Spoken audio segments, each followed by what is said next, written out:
Universel Vision. Universel. te loolu yombul kon tour bi wuy na borom war naa mën a nekk boobu moo nekk nii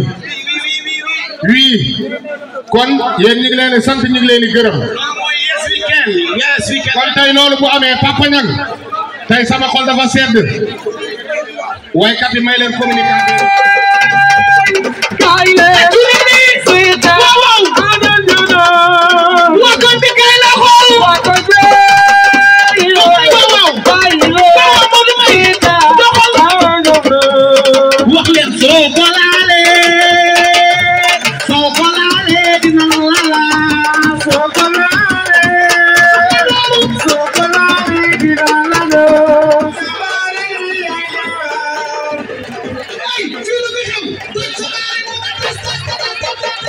maa ngi sant yàlla di julli ci Seydina Mohamed sangu-sang yi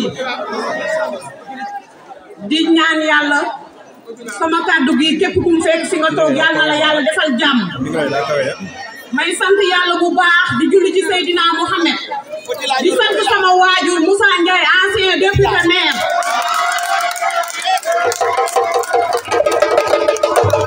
moom mi nga xam ne moo ñu bàyyi tey di ñu tette ba ñu egsi fii ñu ngi koy sant yàlla guddal fanam ba lépp lu ñuy séntu ci lii ñu dugg yàlla nañ ko suñu borom defal fekkee ki ma ko fekkeel muy Cheikh Tidiane Gadio borom plateforme oui c'est possible mën na nekk te day nekk di sant nag autorité yi fi teew yëpp di département Keur Massar ñu ngi leen di sant yéen ñëpp di leen gërëm ci seen teewaay ndax woote ñu wuy si la dafa neex te yaakaar naa ne autorité yëpp ñëw nañ fii di sant bu baax monsieur le ministre Amadou Hott di sant bu baax. Asalaamaaleykum monsieur le ministre. Asalaamaaleykum tous les investis du département. Asalaamaaleykum responsable département de Keur Massar. nuyu naa ku nekk turam ak santam. am contentement boo xam ne mi am na fu mu tàmbalee mais xaw ma fu muy jeexee parce que j'ai jamais espéré que danaa mun réunir avec l'appui de monsieur le ministre qui va boo xam ne nii dana lancer un message à tout le département de Keur Massar dajale tous ces responsables là. Forme bi mu am benn objectif bu jege ci fu ñu toll nii objectif boobu moom mooy mobiliser remobiliser l'électorat de Yeumbeul Sud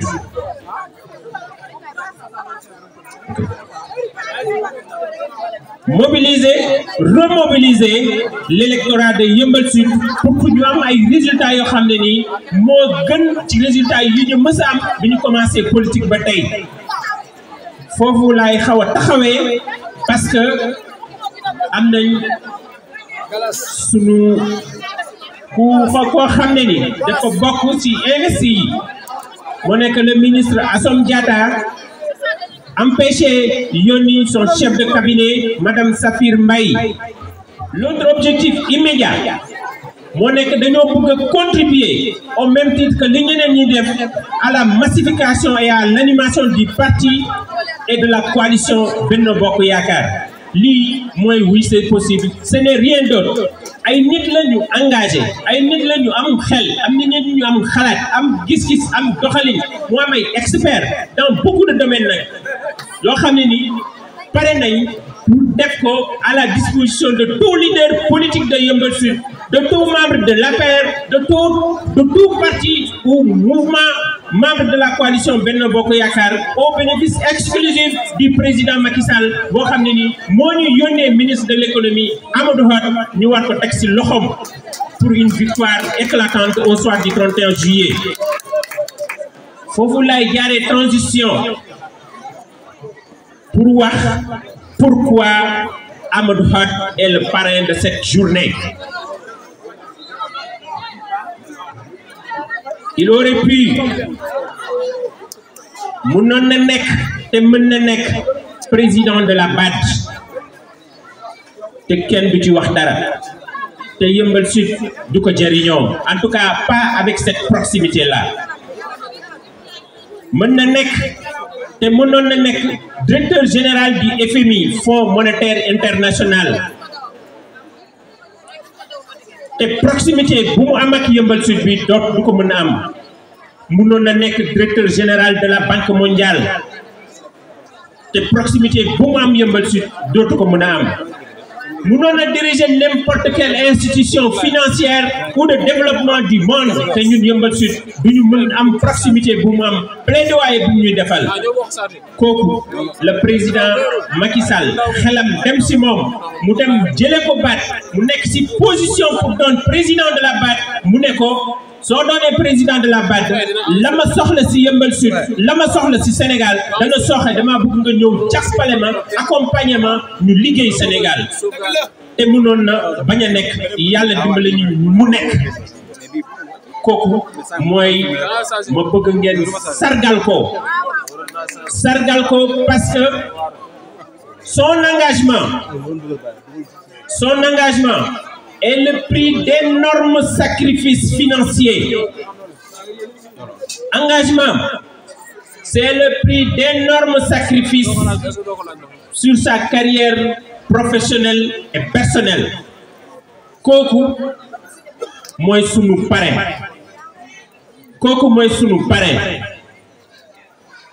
Ma bëgg ñu sargal ko tàccu leen ma ko avec tous les vivas nécessaires.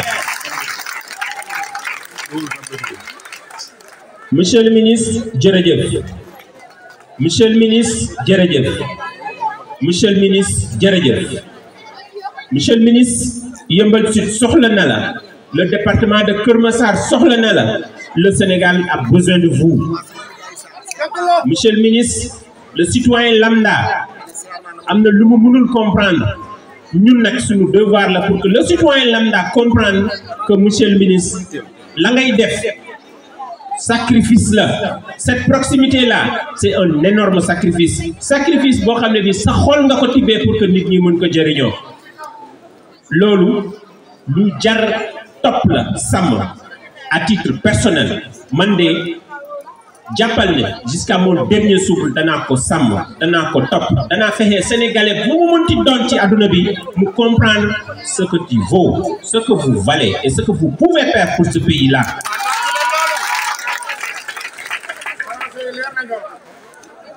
Le président de la République dafa def tànneef mu tànn 100 et quelques personnes mu ne ñii la tànn nañ dem représentement à l'Assemblée nationale dañ koy féliciter ci choix yooyu won ko ni ànd nañ ci tey ànd nañ ci guddi ànd nañ ci bëccëg on est avec le président ay Baye Fall lañ quand on dit c'est gauche droite c'est droite on est avec lui guddi ak bëccëg la liste bu mu tànn mooy sunu liste ci loolu bi mu tànnee mu jël ay doomu Keur Massar ci biir doomu Keur Massar yooyu mu bàyyi ay doomu Keur Massar yoo xam ne représenté nañu dignement à l'Assemblée nationale. Je voudrais ici les rendre hommage mooy l'honorable député Samba Demba Ndiaye mooy l'honorable député Moustapha Mbeng l'honorable député maire Moustapha Mbeng. Ils ont fait un excellent travail à l'Assemblée nationale yàlla lim leen dencal kenn xamul nu mu toll. Mon intime conviction est que c'est des gens qui resteront au service de la communauté au service du président Macky Sall. mu tànnal ñu le fils de Yeumbeul Sud bu démérité wul bu muyee le maillot mooy El Hadj Modou Mbène Diop.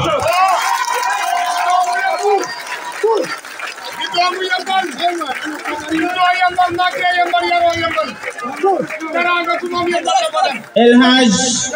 ñëwal El Hadj Modou Mbène Diop est mon candidat. El Hadj Modou Mbène Diop est le candidat du président Macky Sall.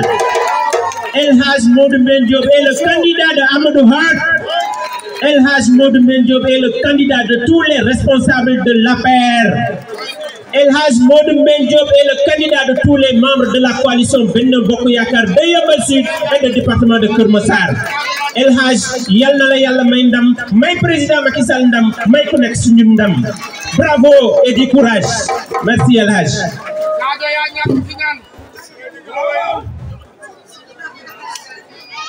Je voudrais jeexal ci benn fait.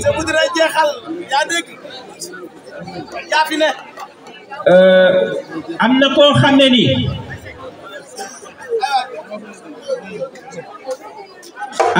xam ne ni yàlla dafa def moom it mu dëkk Yeumbeul Sud benn coalition boo xam ne ñu ngi ko tuddee Yewwi Askan Wi investir ko benn coalition boo xam ne ñu ngi ko tuddee Yewwi Askan Wi mu investir ko yeew j'ai bien dit yeew askan bi dañoo bëgg a takk ba ñu dëgër takk suñuy tànk takk suñuy loxo bloqué suñu développement xañ ñu jàmm kooku la yeew kooku la ñu investir coalition boobu moo ko investir lu jiitu dama ko bëgg a avertir la woon woni na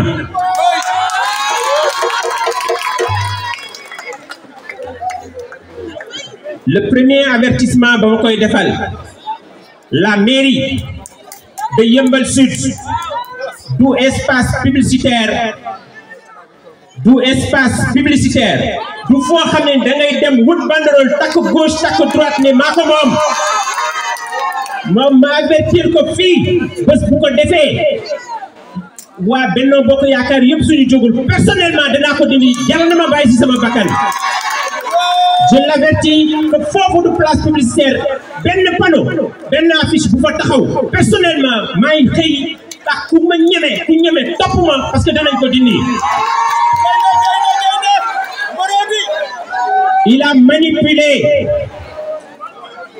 Il a manipulé nos populations en s'appropriant de ce que le ministre Amadou Hott a fait. mbedd charrette yi mbedd Thierno Ndiaye Amadou Hott moo def le plaidoyer ñu defar tali yi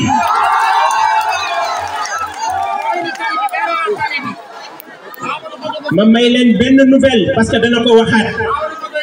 dans le projet Promoville dans les plaidoyers qui ont été faits pour Yeumbeul ci tali bii ñu taxaw nii monsieur le ministre Amadou Hott dugal nañ ko ci dañ koy defar bés bu taxawee fii ne maa leen ko lijjantil ne leen ko waxoon nañ ko ne te lijjanti waxoo ko woon c'est un maire et na ma déglu durant tout le mandat je montrerai son vrai visage à la face des Yeumbelois. C'est faute de gestion, c'est PV fictif, délinquance financière bu muy def délinquance foncière as tout foncier bu ñuy def lépp danaa ko teg ci kanamu waa Yeumbeul Sud ñu xam ne avec qui ils ont affaire et il a bloqué notre développement. dina leen xamal ne que les 3,5 milliards yoo xam ne am nañ ko ci juróom-ñaari at yi dugal ko Yeumbeul Sud ci poosam la ko dugal ci ay xaritam la ko dugal. dina leen wane que ce mandat de député qu'il cherche wutu ko pour développement Yeumbeul Sud wutu ko pour défendre Yeumbeul Sud parce que un député de l'opposition mënul indil ko xam dara au nom de quoi ñuy bloquer les populations Yeumbeul Sud pour les intérêts crypto personnels d'un délinquant financier. Allah jarama on jarama mbiyan mi tan wonde ko hande ko Macky Sall sohli ko enen cohli ko enen jiɗi yaarude yeeso eɗen jiɗi hay goto wasa dartinde en te hay goto dartinda en. Merci beaucoup président. Allez, y a un programme pour nous.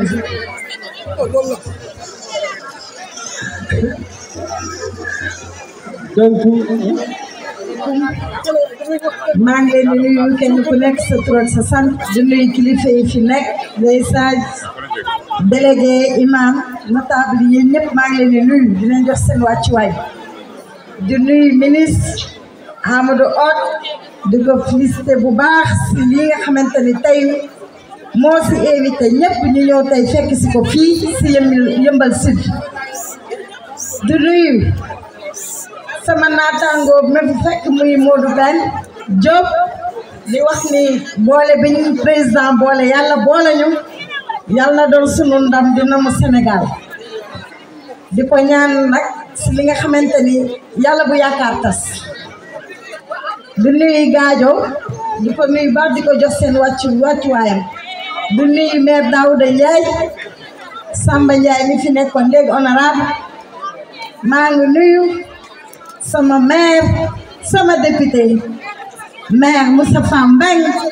di ko jox yéeguwaayam dina wax ngeen tàcc ma ko bu baax a baax a baax a baax ndax nag su ma ko fekkee si jotaay war naa mën a wax si moom nag ndax nag mel ñu kenn ku nekk xëyoo rek mën li nga mën ndax di nga am sëriñ di nga am maître di nga nekk ndongo daara te ndongo daaram laa woon nag te duma ko rus di wax ndax nañu wax sa baax waay wàññiwul si sa baax dara. xam nga taal maa rek mën naa ne excellence dama ne ba nga dalee def lu baax déggoo excellence sa baay bu ko nekkoon dëkk fu ne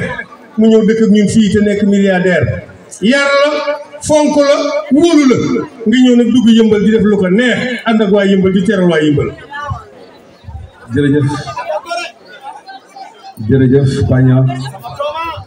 maa ngi wax salaamaaleykum waa Keur Massar laay wax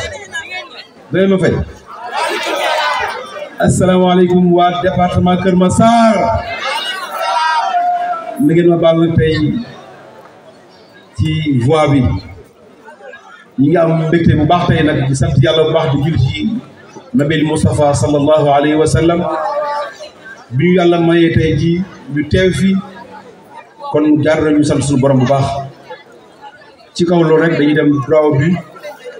ndax li ko Serigne Fallou Mbacké waxee rek Serigne Fallou Galas Seck temps bi yàgg na xaar bi yàgg na waaye nag bis bi moo ñu ko jaral ñu dugg rek ci nuyoo bi di nuyu honorable Samba Demba Ndiaye di ko nuyu di ko jox wàcc waaye di nuyu aussi honorable député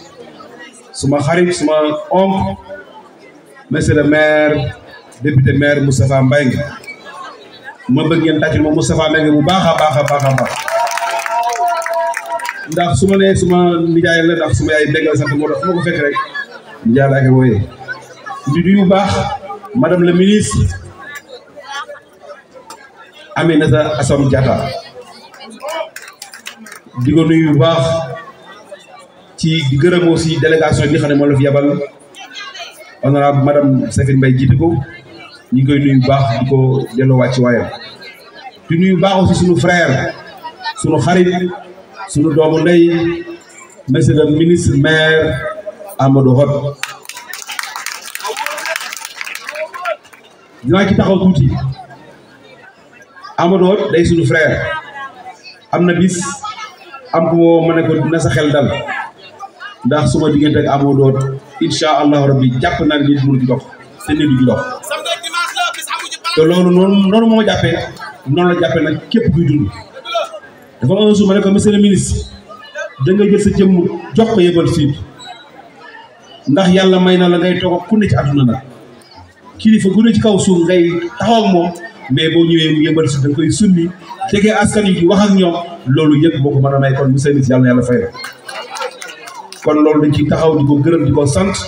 di ko ñaanal yàlla li mu yéene Yeumbeul Sud yéene ko Sénégal mais yéene ko aussi département Keur Massar yàlla mottali ko di gërëm bu baax aussi suma frère suma xarit Cheikh Tidiane Gadio coordinateur oui c'est mën naa nekk effectivement c'est possible te incha allah rabbi c'est possible day nekk kon ñu ngi lay féliciter ci initiative yi nga xam tey jii dox nga ko tey max tey fii ndax ñun président Macky Sall rek moo ñu ñor moo ñu yitteel bi ñu duggee ci parti bi mënoon nañu créer mouvement créer leneen ne defuñu ko day ñëw engagé ak moom parce que gis nañ ci moom loo xam ne doy nañu moo tax képp koo xam ne yaa ngi anamu rek jàppal na ñun loo nekk ñu ngi ci. ndax Keur Massar lañu dëkk département bi moo ñu ko kon jàppal nañu man ak yow rek ak Assome Diatta ak suma frère Cheikh Mbacké Ndiaye du ñu ñëpp ñun rek yow war a gañe Keur Massar rek moo war a gagné ndax si on gagne ensemble, si on perd ensemble. kon tey ñëpp ñoo war a ànd nekk bokk ndey ak bàyyi pour loolu mën a am pour ñu mën a am ndam. ci gërëm baax aussi sunu frère sunu mag docteur Diène Ndiaye jóge ba Keur Massar ñëw fi aussi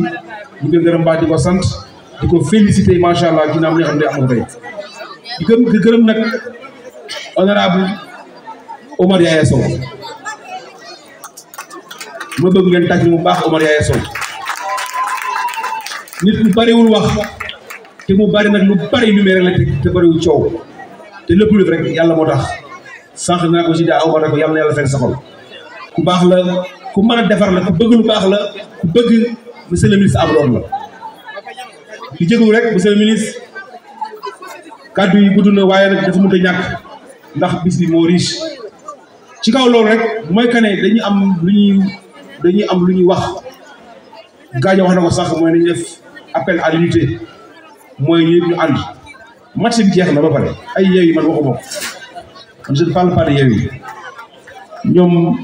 wax bi sax da leen may buzz te ñun dañu nekk ci yor woo xam ne ci lañ jëm jàpp naa ne aussi li passé ku ci nekk li ci sa responsabilité xam nga ko te jàpp naa ne aussi tey point de presse yi bari na ñëpp a ngi bàyyi di ñëw ci ñëw di benn ànd ak Benno Bokk Yaakaar ndax xam nañ li defoon lan la li ñu gëm rek mooy que ne président Macky Sall dafa am lu mu def monsieur le maire Moustapha Mbengue di ko plaidoyer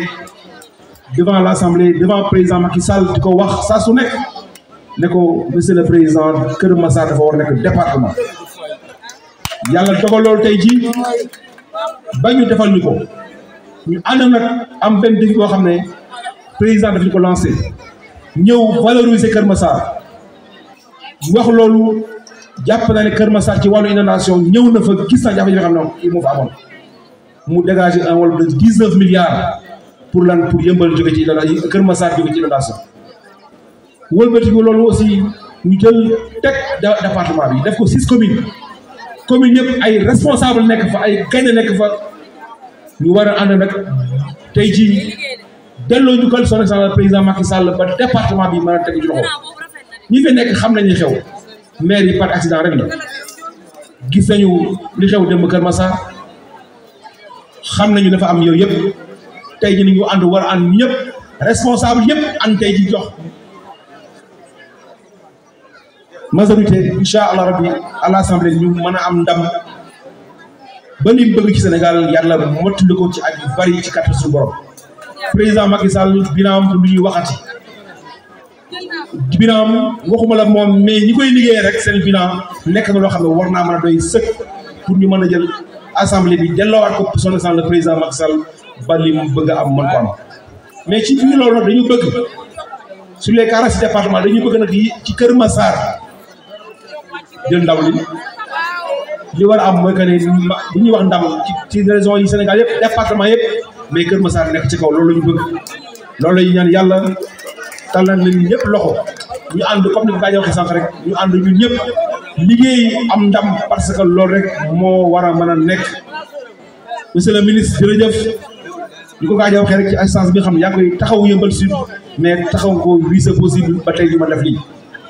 mais aussi ci kaw loolu monsieur le ministre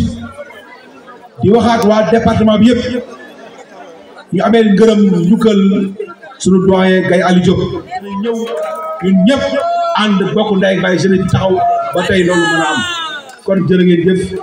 monsieur le maire kontaan nañu yàlla mottali gaañoo félicitations encore coordonnateur ci initiative bi nga xam tey lu am solo ndax daf ñu permettre tey département bi teew fi jërë ngeen jëf maa ngi nuyu baax sama mag honorable Thierno Diop gisuma la woon Thierno ñu nuyu baax di la ndokkale aussi ci xew-xew bi nga xam ne tey jii moo amoon sa kër ñëpp ñu teew fa di gërëm ñëpp di leen sant asalaamaaleykum wa rahmatullahi wa barakatuh. Merci beaucoup, Excellence. Sànq si délégation yi aussi dañu fàtte présenter Lamine Leye qui est attaché de cabinet du ministre. D'ailleurs c'est le nouveau Lamine baax na aussi nga kii comme ça waa Yeumbeul mën la xàmmee c'est le nouveau attaché de cabinet du ministre maintenant ci ñun la bokk quoi.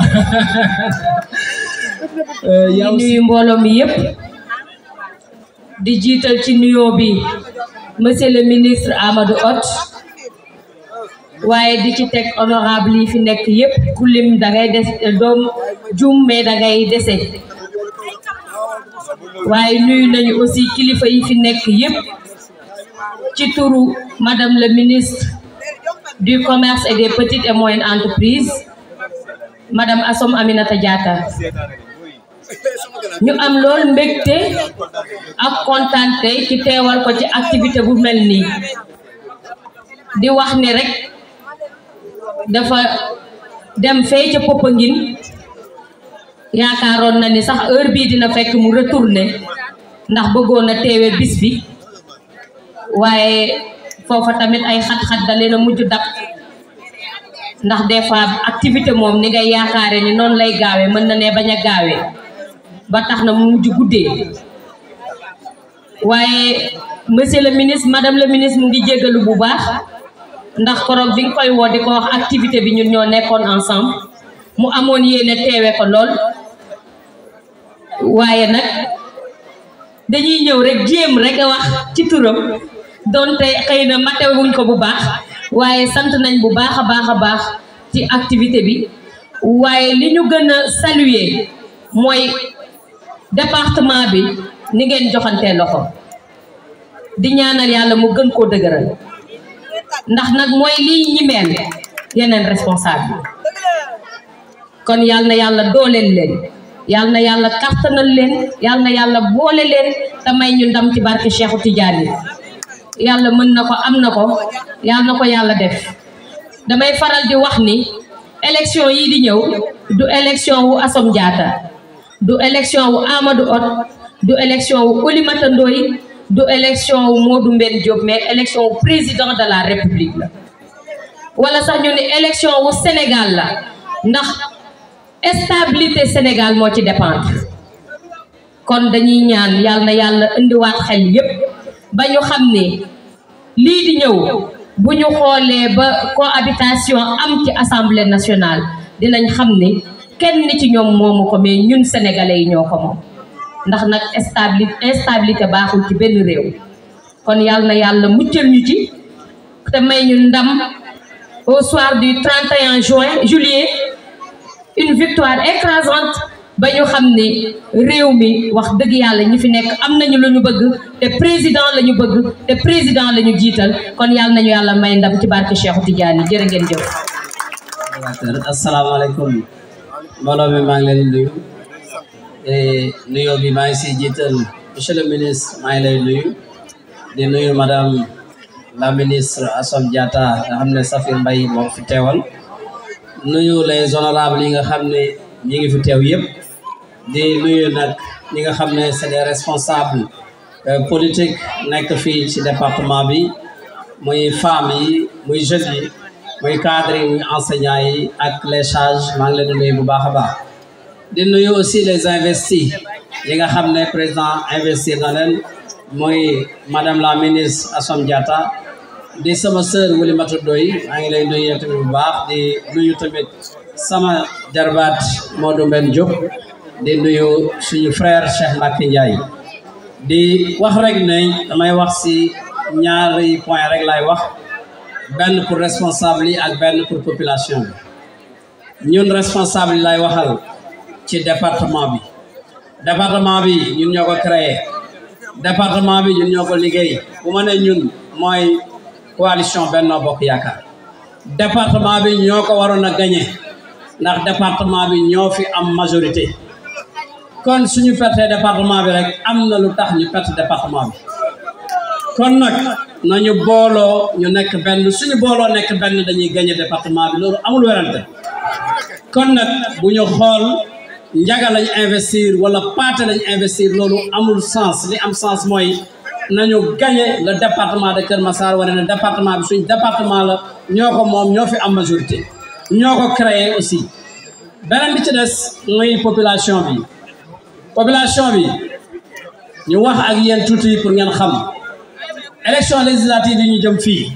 ci réew mi ñu nekk muy Sénégal président bu jiitewee réew mi lépp lu mu war a liggéey wala lépp lu mu war a def daf koy yóbbu assemblée nationale ñu valider ko moom mu mën ko exécuter su dee nag dafa nekk fii ci réew mi opposition bii ngeen gis ñuy wër di dugg ci kër yi di wax loo xam ne dara taxawu si di manipuler di intoxiquer di nax nit ñi duñu wax nañu dëgg ba ñu jox leen ñu am une majorité à l'Assemblée nationale dañuy bloquer suñu réew mi parce que président dina fi continuer nekk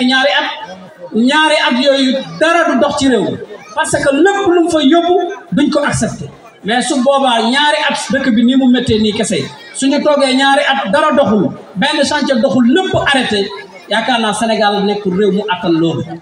loolu nag lañ ñu bëgg a jëme mais duñu ko wax leneen lañ ñuy wax ay cohabitation dina tax lii dina tax la c'est pas vrai lu mel ni cohabitation amoon na fi vers les années 1960 ci la Sénégal jëlee woon ay xeex ak ay problème yu métti yoo xam ne amaatagul ba léegi foofu lañ ñu bëgg a yóbbuwaat te loolu war ñu ko accepter population bi nit ñi nañu yeewu nañu am xel am xalaat tey jii li may wax rek mooy boo xoolee tey maire yu bëri tey daaneel nañ leen ndax ay coow góor jigéen yéen xam ngeen ne góor jigéen ci Sénégal nañ ko jàppe woon lañ ko jàppe ba léegi amul benn changement mais nax nañ ci nit ñi ne dañ koy légaliser te boobu ba léegi déggoo leen fi ku légaliser góor jigéen loolu yëpp nax nit ñi pour ñoom toog tey jii toog nañu gis ngeen maire yi nga xam ne ñoom ñoo ko jël ba léegi fii ñuy wax ak yéen amul benn maire boo xam ne puus na wala mu paas mënul nekk kon nag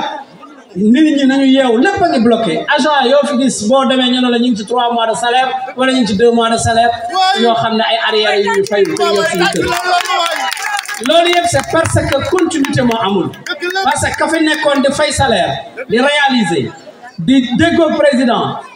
di indi projet yi projet bi ñëw di canaliser Promoville ñëw di defar ay tali karo ANER ñëw di dugal ay éclairage public solaire accès universel à l'électricité di dugg yooyu yëpp tey projet yooyu infrastructure yi taxaw pont yi hôpital yi école yi lépp ngeen koy gis ñu jékki-jékki ne ki def loolu liggéeyul ñun ñoo liggéey fii réew mi ñi fiy coow rëy la miñ joxañal leen ma fii lan lañ fi def wax leen ma département de Keur Massar opposition bi lan la fi defar wax leen ma ko bu dee école wala bu dee dara wala leen ñu ko defuñu fi dara léegi defuñu fi dara bëgg wax ba ngeen jëlee ñi fi def dara bëgg leen fi teg ngeen teg leen fi mënuñu def dara tardement kese la dañuy gën a tardé kon nag loolu jeunesse bi lañ ciy wax mais ñaax suñu jeunes yi aussi ñu dem duggi ci jeunesse bi def proximité parce que mbir mi nekkul dajaloo nii rek ñun ay militants yu bëgg Macky Sall wax tëgg fecc daal di dem non du ñun ñii bu doon ñun ñii ñoo ko mën a gañeel amul problème mais population bi voté ñoom ñu dem fekk leen seen biir kër yi leeral seen bopp gindi leen wax leen Sénégal ci rampe bi mu tegu muy rampe émergence ba ñu comprendre ko pour ñu mën ñu fekk si maa ngi sant ñëpp di gërëm ñëpp jërë ngeen jëf. bokk ci symbole yu Benno Bokk Yaakaar bokk si. slogan bu tudd mën na nekk lan moo mën a nekk la reconquête du département de Keur Massar mën na nekk wax dëgg yàlla la réconciliation départementale mën na nekk. waaye gañewaat commune bu nekk mën na nekk indil monsieur le président Macky Sall ndam mën na nekk lépp nag ci fu muy démarré mooy la Barack Obama defoon ca 2008 mooy yes we can mooy dañ koy gëm soo ko gëmee rek mu ñëw te déjà bi nga waxee fii da nga waxee xol waxee gëm-gëm monsieur le ministre yëmbal yëpp di la féliciter ci choix bi nga def ci suñu doomu commune bi muy Mamadou Lamine Lay nga def ko nga def ko vraiment sa attaché de cabinet mu nekk un jeune engagé un jeune bu am mérite mu nekk un cadre bu nangoo sonn ci parti bi bu ci yàgg loolu di liggéey nga ñëw responsabiliser ko ñun nga ko defal ñu ngi lay sant ñu ngi lay gërëm ñu ngi lay wax ne ñu ngi sa ginnaaw suba ñu ngi sa ginnaaw ngoon lépp loo xamante ne daf ko jar incha allah nañ def lu ñu mën suñu kéemtalaay kàttan. On accompagne le ministre et qu'on lance la campagne, la pré-campagne de la coalition Benno Bokk Yaakaar du département de Keur Massar. S'il vous plaît, tous les responsables sont invités. Papa. Le ministre de l'économie, du plan, de la coopération. Donc, nous sommes responsables pour nous accompagner, monsieur le ministre, pour nous lancer la pré-campagne de la coalition Benno Bokk Yaakaar. du département de Keur Massar avec l'ensemble des investis. Nous avons une responsabilité, nous avons un ministre qui prise de parole. Donc, monsieur le ministre, à vous la parole. Monsieur le ministre, à vous la parole.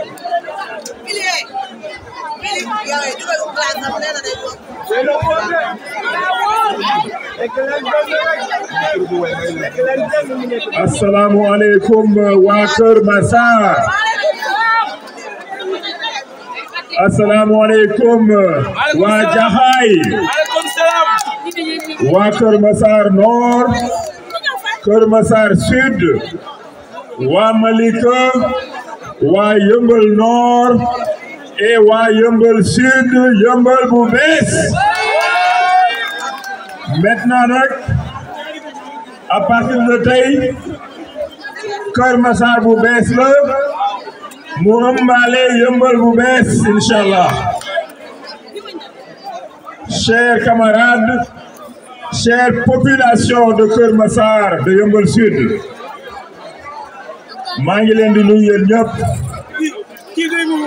ku nekk ci turam ak ci santam. maa ngi leen di ziar di am mbégte lool ci li ma leen gis tey ndaxte ambiance bu mel nii nag namoon naa ko lool. Donc Cheikh Tidiane Gadio, merci beaucoup. Jërëjëf yes weekend, jërëjëf mën na nekk, jërëjëf oui c'est possible. maa ngi nuyu tous les membres de la plateforme ñi nga xam ne ñoo organisé, maa ngi leen di gërëm di leen sant. Tous les jeunes, les femmes, les sages, ñëpp maa ngi leen di nuyu di leen gërëm di leen sant. Di sant tous les responsables du département. su ma limee xam naa damay juum, mais yéen ñëpp gis naa leen, yëg naa leen, bëgg naa leen, yéen a ngi sama biir xol. Merci yéen ñëpp, merci à vous. su ma limee rek xam naa fi ñuy fanaan, mais yéen ñëpp du fond de mon cœur, merci à toutes et à tous. Merci aux responsables fi ñëw. Merci yéen ñëpp. damay nuyu tam sunu kilifa yi fi nekk, sunu waajur yi fi nekk, les sages, les femmes, les responsables des femmes, des jeunes du département, mais également de Yeumbeul Sud. maa ngi nuyu tous les investis ñi nga xam ne président ñoom la investir pour les législatives ñu nekk ay doomu Keur Massar. ñooñu moom mun naa leen lim te xam naa ne duma juum inchallah. dama siy jiital ma sœur, ma collègue, mon amie, Madame le ministre Aminata Assome Diatta. may leen ko loxo Madame le ministre Aminata Assome Diatta. di ko gërëm di ko sant. xam naa ne def na tout pour ñëw tey, mais sunu mbokku catholique yi chrétiens yi ñoo amoon un événement fële ci bopp ñun. mu joxoon leen promesse il y a longtemps day dem foofu, donc il fallait que mu dem fa te lu mu fa dem ñun la fa représenter ñun ñëpp les responsables du département. Donc madame la chef de cabinet, madame Safir Mbaye, nel madame le ministre, merci beaucoup. Cheikh Mbacké Ndiaye, notre frère de Keur Massar mais de Yeumbeul Nord, ñu ngi koy gërëm di ko nuyu également di ko féliciter ci tànneef bi ko président tànn. di nuyu tam Madame le maire Oulimata Ndoye de Keur Massar Nord, elle est là, ñu ngi koy nuyu di ko féliciter également ci li ko président tànn. ma terminer par mon frère, sama xarit, sama doomu ndey, l'honorable wala sax ma ne El Hadj Excellence Modou Mbène Diop. Modou Mbène Diop doomu Keur Massar la, particulièrement nag doomu Yeumbeul Sud. nekk sunu xarit, nekk fi responsable, nekk sunu frère, def fi machallah moom it avec tous les autres responsables de Benno Bokk Yaakaar yi fi nekk ci Yeumbeul Sud. Particulièrement maa ngi leen di nuyu ñun ñëpp nan ànd tàccu Modou Mbène Diop ci liñ ko tànn ci commune Yeumbeul Sud. Honorable député maire Moussa Ndiaye ñu ngi lay nuyu di la gërëm di la sant tous les maires yi fi nekk conseiller nga leen ñi nekk candidat tam inshallah te ñu am yaakaar dinañ am ndam dinañ soxla say conseil monsieur le député maire Moussa Ndiaye ñu ngi lay sant di la gërëm sa taxawaay mais xam nañ ne tam notre frère le député maire Moustapha Meng wóor na ma sax commencé na jox conseil aux différents responsables yi nga xam ne yaakaar na ne demain yéen ñu représenter inshallah au niveau de l'Assemblée nationale. maa ngi gërëm ñëpp di sant ñëpp ku lim rek juum mais je voudrais particulièrement quand même ràññee notre frère le maire Daouda Ndiaye de Yeumbeul Nord sant ko gërëm ko ci wax bu mu fi wax ci engagement bu mu fi wax c'est aussi inspiration bu mu nu jox ndaxte nee na jël ndam mi teg ko ci loxo président yes we can oui c'est possible mën na nekk nee na jël la majorité jox ko président c'est possible Keur Massar jox ko président c'est possible éviter cohabitation c'est possible nee na ku jox dépense benn jabar jël waañ bi nga xam ne jox ko keneen jël caabi jox ko te ñaari jabar yooyu ànd jubóowuñu foofu añ du fa am reer du fa am ndekki du fa am ah man de nag xam naa ne kër googu nag comme li député maire Moustapha Mbengue wax nee na moom day tuxu kër googu moom du fa dëkk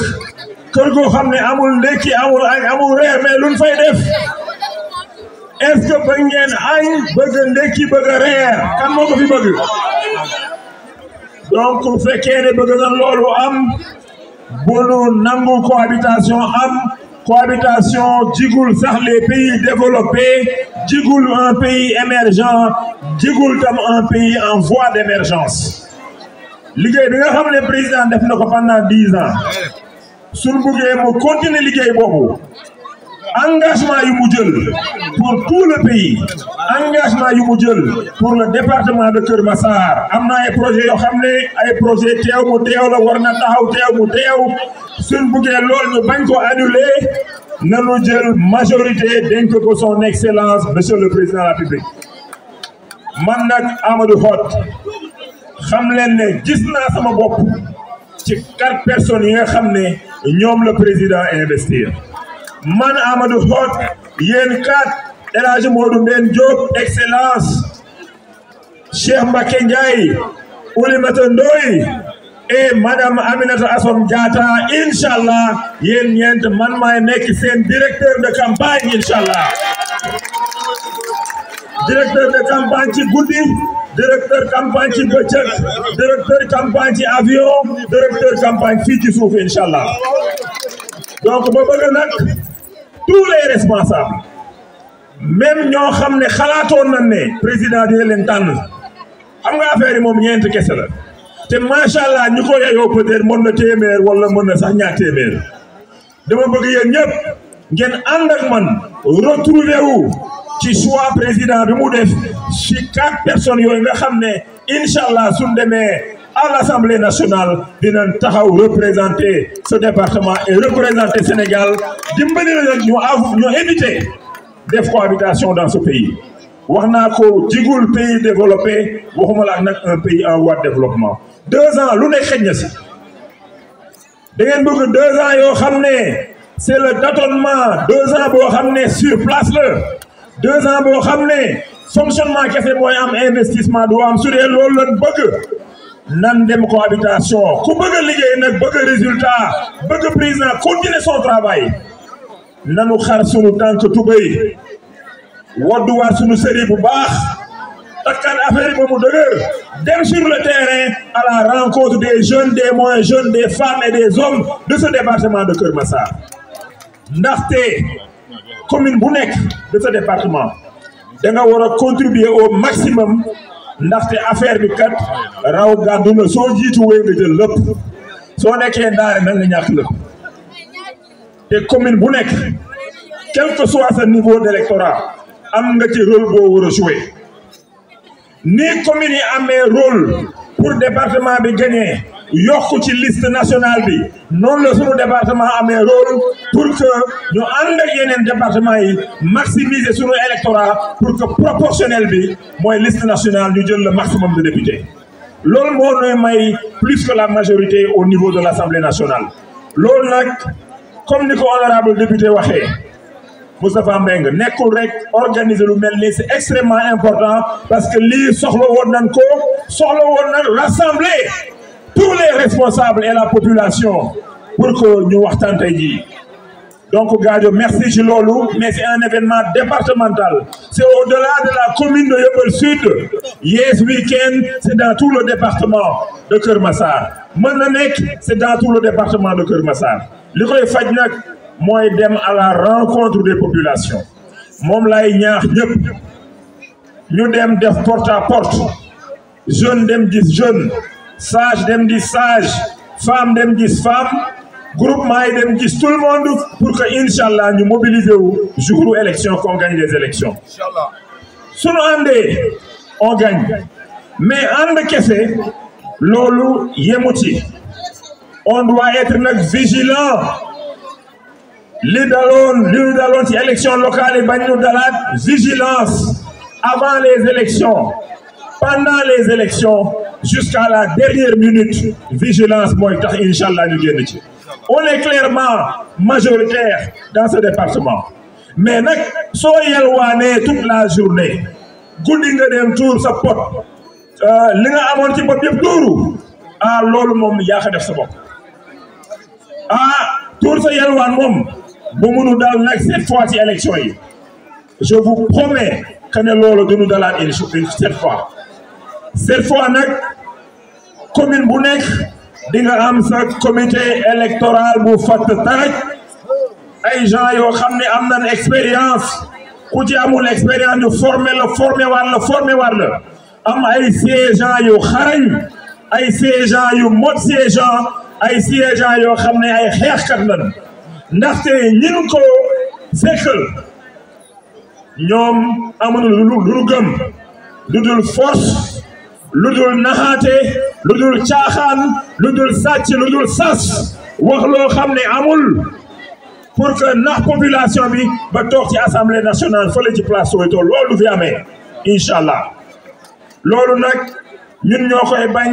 te man inchallah kenn du fi jiitu yéen ñëpp bu leen ci kenn jiitu kan moo fi directeur de campagne de nos candidats kan mooy directeur de campagne de nos candidats kan mooy directeur Amadou Hott et tous les responsables nous sommes des directeurs de campagne. Directeur de campagne de Assome Diatta kan la tout le monde. Qui est directeur de campagne de Assome Diatta? Qui est directeur de campagne de Oulimatou Ndoye? Kan moo fi directeur de campagne de honorable El Hadj Modou Mbène Diop? Kan moo fi directeur de campagne de Cheikh Mbacké Ndiaye? Donc xam na li ñu war a def ñun ñëpp ay directeur de campagne lañ on mouille le maillot sur le terrain on mouille le maillot en dehors du terrain guddi ak bëccëg inchallah yàlla na nu may ndam ndaxte li président yéene Keur Massar xam nañ ko déjà keroog rek la fi laajte ñu def un plan spécial de développement et d'aménagement de Keur Massar maa Oumar Gueye ministre Oumar Gueye sama naataangoo ñu liggéey ci xam nga loolu ku la faalewul gëmu la bëggul sa avancement sa développement du wax nan def plan spécial pour ce département gis nañ inondation yi lu ci président def route des Niayes mu ngi ñëw promenade des Yeumbeul waa kan moo ko weddi woon mu ngi woon sama programme de campagne ma ne woon ma nekk maire wala ñàkk maire dañ koy def ci programme accès est-ce que liggéey yi tàmbaliwul tali boobu dafa xonkoon est-ce que commencé wul ñuul route des Niayes kan moo ko fi promettre day ñëwaat donc dama bëgg jour bu ñuy lancer les travaux bëgguma waa Yeumbeul Sud kese mais tout le département de Keur Massar mobilisé ñu lancer travaux yooyu inchallah donc à toute la population maa ngi leen di sant di leen gërëm ci seen mobilisation tey di jéggalu yéen ñëpp ci xaaru tey bi mais nag du ñàkk ràññee seen sacrifice c'est parce que simplement dama voyagé woon def naa 12 heures de vol tey laa atterri sànq à 17 heures loolu moo taxoon bokkoon ci li nga xam ne moom moo nu tardé loon mais gëm naa leen gis naa leen bëgg naa leen je compte sur vous man kese mënuma def dara nos investis mënul def dara ñoom kese les responsables kese mënul def dara ensemble et collectivement ñun ñoo war a mën a jox ndam li président seul c'est impossible ensemble oui c'est possible ensemble yes we can ensemble mën na nekk merci beaucoup bonne soirée je vous donne rendez-vous dans les jours à venir sur le terrain inchallah merci. Universel Vision.